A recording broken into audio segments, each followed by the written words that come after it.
কিরে ফুলকপি, হ্যাঁ ক। আইসা পড়ছিস 2026-এ? তাতে তোর কিতে হইছে? না, তোরে দেখে আমার খুব ভাল লাগছে। কিন্তু ভালো লাগছে না তোর মতো ফুংডারে দেখে এই বছর আমার কাছে। কারণ তুই বালা না, প্রত্যেকটা বছর মাথাটা নষ্ট করে দেস আমার।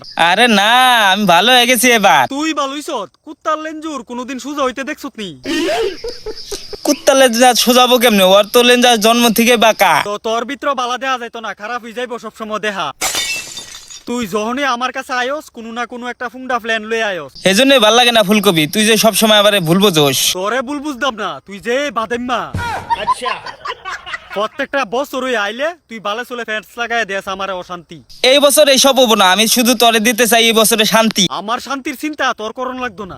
এবার তুই আমার সাথে চেতে আসিস কে, এটাই তো আমি বুঝতেছি না। চেতনের মতো কাজ করলে তো আমি অবশ্যই চেতুম। দেখ, তুই কিন্তু চেতে থাকলি কিন্তু আমিও চেতে থাকুন। তো আমার বাল বালান ঠিক আছে? তে আমার লগে চেতে থাকলে যেমন আমার কিছু আইবো যাইবো।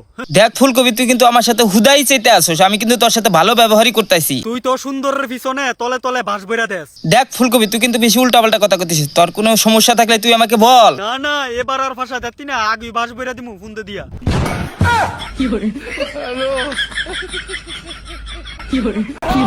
গাইস, ফুলকপির ভিডিওটা যদি ভালো লাগে অবশ্যই একটা কমেন্ট করে জানাবেন দ্বিতীয় পার্ট দেখার জন্য। ধন্যবাদ।